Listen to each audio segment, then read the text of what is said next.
Kinshasa na biso, réalité ya banaki, réalité ya banaki, réalité ya banakino. Ozali ebele ya kolanda Kani Mbe News ya moko na lelo nazali na esengo ya kopresente bino yango mbote na mabota na bino na banda kutope na babiro esika bozwi libaku ya kolanda Kani Mbe News ya moko na lelo. Premier ministre Jean-Michel Sama Lukonde a visité Kibongo ba chantier oyo ezali sélectionné pour la 9e G ya francophonie ezala Kibongo avec impact na idéologie na ndenge misala ezali kosala makuna. Tolanda. Premier ministre Jean-Michel Sama Lukonde a sala Kibongo descente mokolo ya mardi 10 janvier 2023 pour na ko rendre compte ya basit oyo ezala ki choisi pour la 9e G ya francophonie.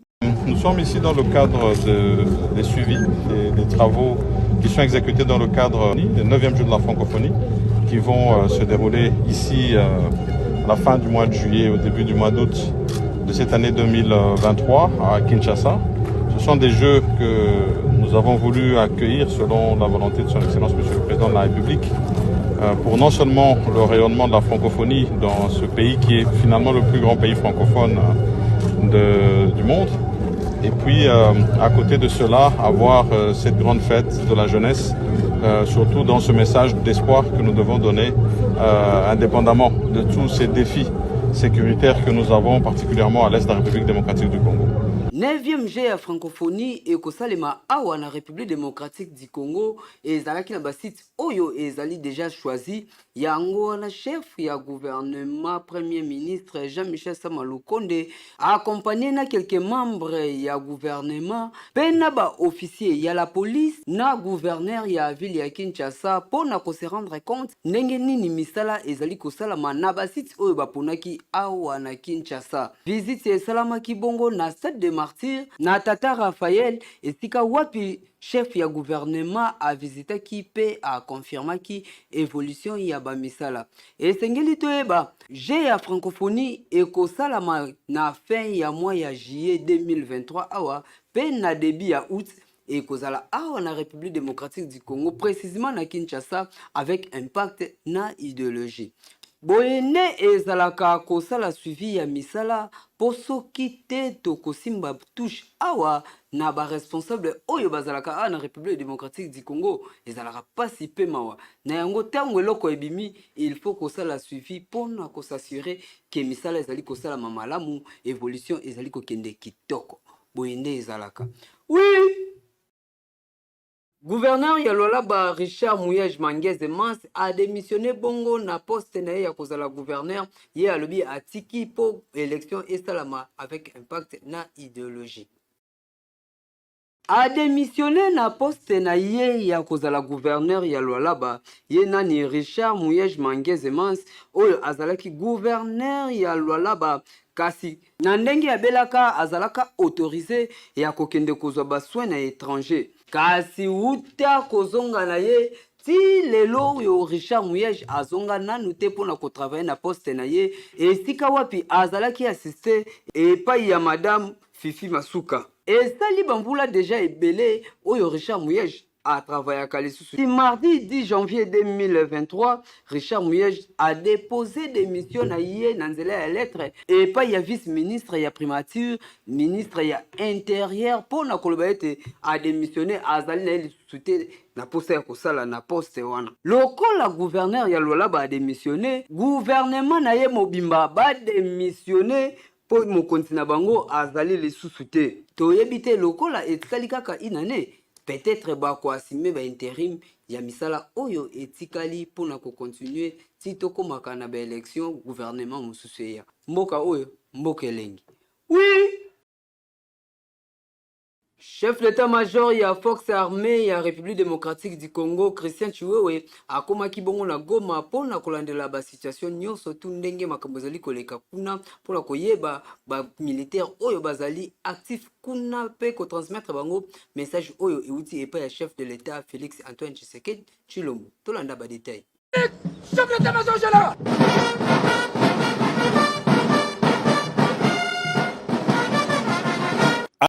d'état-major ya force armée ya République démocratique du Congo akomaki bongo mardi 10 janvier 2023 kuna na Goma epai wapi ayambamaki epai ya gouverneur militaire na kokita na ye na avion. Kaka na kokoma na ye bainvitaki ye bongo na matinée ya morale oyo esalamaki kuna avec impact na idéologie. Lieutenant Christian asistaki kuna pe akendaki pona kozwa ba rapport ya ba makambo nyonso tu ndenge ezali koleka kuna na Nord Kivu. Chef d'état-major Christian Chiwewe apesi ba orientation pe ba ordre ndenge nini ba militaire esengeli batambola kuna na Nord Kivu pe akendeki lisusu kopesa ba mo ya encouragement oyo euti epa ya chef de l'état Félix Antoine Tshisekedi Tshilombo, commandant suprême ya force armée ya République démocratique du Congo. Chef d'état-major général.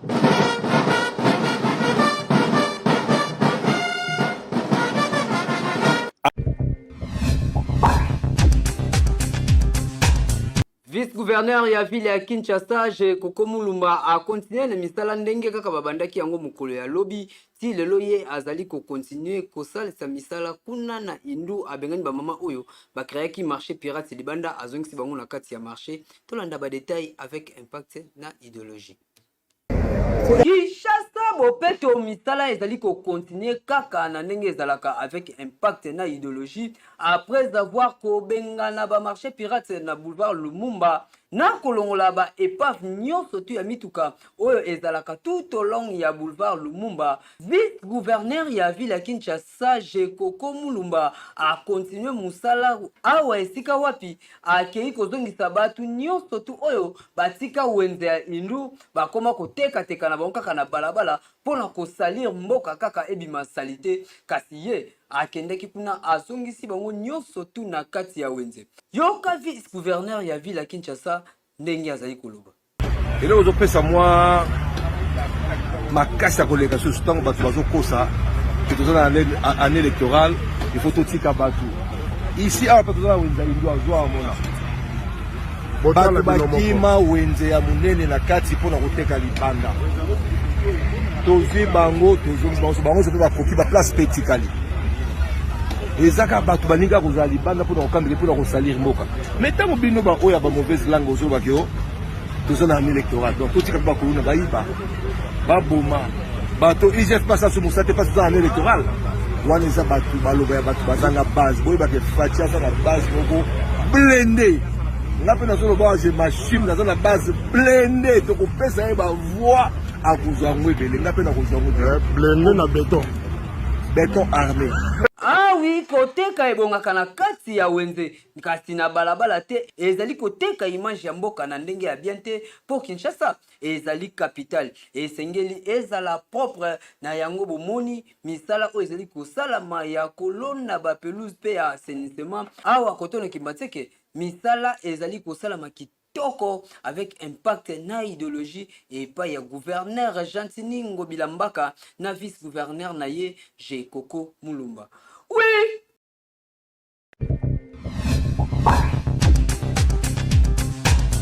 Beltesco azali koteka bakaye yaona stilo simba pona kelasi ya bana biso eleka kitoko. Mboka pe kosunga population congolaise kaka ndenge boyebeli société oyo monene na République démocratique du Congo Beltesco toujours pembeni ya population na ko accompagner bango na nyonso lelo lisusu ayeli bino bakaye yao pona kelasi ya bana na biso classe ezali kozonga kala te awa na yango kimaka deja mbangu na ba magasin nyonso ya Beltesco oyebi ezali partout awa na Kinshasa na ba commune nyonso soko tuni magasin ya Beltesco ezali po osombela bana na yo ba fourniture scolaire ya qualité supérieure lokola ba cahier yao ba stylo simba pe ba cahier cartonné ya ba format nyonso ozana besoin ozwa ba cahier ya qualité pe ba stylo ya kitoko pona bana na yo année scolaire oyo bazala à l'aise kimambango na ba boutique ya Beltesco okozala desiti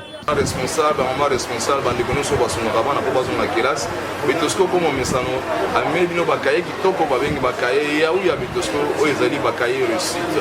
Bakaye o mwana so akomela ngo akoshube te po ezali bakaye ya réussite.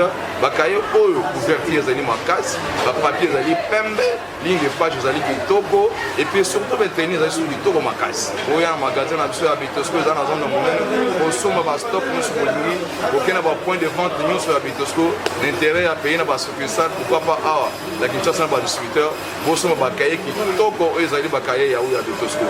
Et surtout stylo na biso ezali stylo Simba ezokwa ezokoma. Bana balingi yango mingi. Mbongo ekomi ya botangi, yonto lingi ko sala ba don na école, ya ko sala ba réservation na service commercial, en tout cas ba solo les livraisons à domicile. Tous à l'école avec les cahiers ya ou de la société betosco et stylo. Ko bossana te balobi tangu ozali ko somba kaye yao, vérifiez bien soki ezali na logo o ya Beltesco po ba mwifi bazali ebele o bazali ko pirater yango. Donc soko sombi ya mwanza ekolia yo oko umela nango te po ekosenga obakisa mususu kasi soki osombi ya Beltesco ozali mobimba ane mobimba bana bakotanga kitoko po bakaye na bango pe ba stylo na bango ezali ya qualité supérieure. O tolobaki te tolobi Beltesco vraiment mosungi ya mboka. Kinshasa et l'équipe partout. Mise à jour ya cartographie médiatique congolaise awa na République démocratique du Congo ekomi bongo nécessité ezali message oyo esalami mokolo ya lelo pona konti ya CESAC to landa ba détail. Nous articulons la vision de la nouvelle équipe pour le mandat commençant sur les axes prioritaires que nous présentons. Premièrement, une mise à jour d'une cartographie médiatique du CESAC. La création d'une cartographie complète et à jour du paysage médiatique congolais est une étape essentielle de toute approche de bonnes relations avec les médias. Car sans paysage clairement défini, la communication avec le public de l'ensemble du pays resterait, dans le meilleur des cas, incomplète. La cartographie de médias n'est pas à confondre avec un simple exercice qui consisterait uniquement à répertorier l'implantation cartographique, géographique de médias, ni même seulement à déterminer leur couverture. Même si ces informations en constituent des éléments majeurs, mais elles correspondent également à un examen approfondi des aspects structurants tels que la propriété des médias, je cite, l'usage des médias notamment à des différents niveaux de la société et au sein de différents groupes ciblés, les types de programmes, le degré de confiance du public envers leurs sources médiatiques, les politiques médiatiques, les politiques qui peuvent être différentes selon les implantations géographiques des chaînes. Mais ajoutez à cela les coordonnées des médias. Cette cartographie sera complète par l'annuaire et l'annuaire de professionnels des médias en respect tant à la loi que sur le statut du journaliste congolais de 1981 que celle relative à l'exercice de la liberté de la presse de 1996 en République démocratique du Congo. Na République démocratique du Congo, dollar et kitakate et mataka kaka to constater mikolo oyo et dollar et zali likolo makasi yango kainbe ifandaki kimiate et kitaki sur le terrain pour na kosolola na bakambise awa na le château na ville na Kinshasa pour na koyeba eloko ni zali kosala po dollar et mata. Ingénieur Agapé azalaki wana na jetu kibala. Affaire oyo ya komatisaka dollar awa na République démocratique du Congo toyebite ezalaka nini dollar ekoma komata ndeti na filme olali olamuki okokutaka dollar emati lobi nango lisusu olali olamuki okokuta lisusu dollar emati lisusu yango toyebaka te ezalaka nini awa na République démocratique du Congo yango magazine ya KNB ekitaki awa na le château pona kotuna bakambiste dollar ezomata bit nango ezalaka nini pe cause nango eza nini boyoka bakambiste bango moko balobi ipandanga nazwa dollar na 21 000 francs siko koteka nanga na keteka na ba bureau na 22 000 alors après ça j'entends toujours des rumeurs par-ci par-là qu'il y a hausse des prix mais je sais pas si ça dépend du gouvernement ou quoi. Concernant l'économie, il y a pays na biso, ce qui dollar eza ya komata, donc c'est une souffrance pour la population. Et qu'on déranger la population makasi. Parce que dans le pays, dans le Bisso, c'est comme si nous négligeons monnaie au Yabiso. C'est ça le problème. Les dollars, ça dérange trop l'économie du pays. Donc, ce dollar, variation à l'eau, on a voilà. Ça va trop déranger la population. Voilà, je me réserve de répondre. Il y a les lotés mati, il y a les lotés. Attends, Jésus peut m'attaquer. Attends, Jésus peut m'attaquer. Il y a un Jésus à Fachaka, qui est dans le temple. À chaque dans le temple. Attends, Jésus est mort. À chaque dans le temple, il y a un bon. Mais il y a des petits tomates bons. Pour la mine. Ils ont le mot à Carle, ils ont c'est l'explication ya bakambiste ndenge balobi kasi dollar ezomonana te et puis petit na banque dollar ezomonana te kasi epesi pasi mingi na commerçant oyo bakendaka kosomba biloko na pays étranger kasi awa bakosala ndenge nini mpona koluka dollar pe lisusu bakambiste baza na perte bazolela makasi na makambo etali dollar yango bakonzi botala nonu likambu oyo ya dollar awa na République démocratique du Congo beaucoup de francs congolais eliamaka na pays étranger te kasi eliamaka kaka awa po eza monnaie locale Kinshasa et l'équipe partout oui.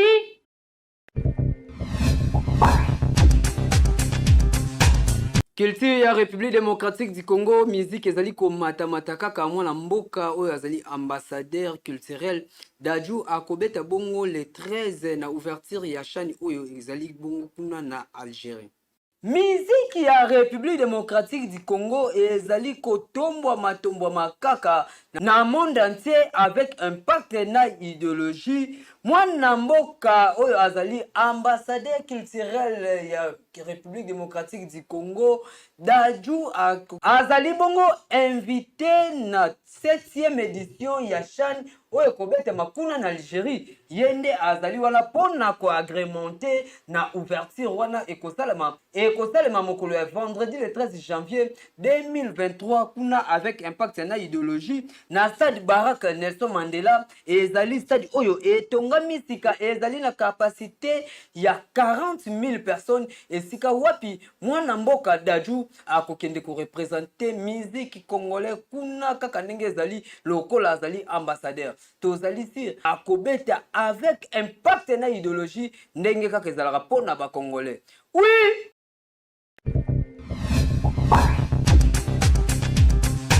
Jamais rata awa na KNB TikTok ya lelo to proposer les bino oyo. Notre président qui est au pouvoir, que ton règne vienne, que ta volonté soit faite pour une solution immédiate suite à la pénurie de carburant.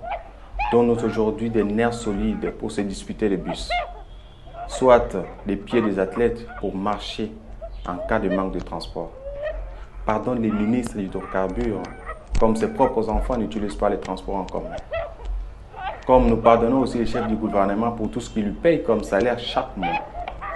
Ne nous soumets pas au bus Transco, car dans certaines heures, ça disparaît dans la circulation. Mais délivre toute la population aux difficultés de transport, surtout Banachang.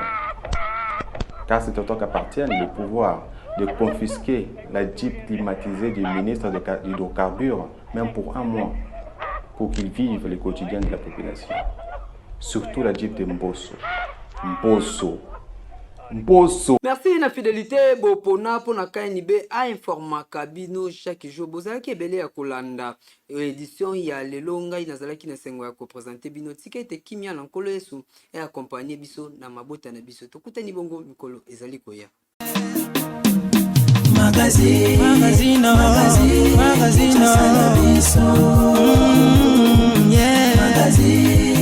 Magazine Kinshasa na biso réalité ya bana ki réalité ya bana kino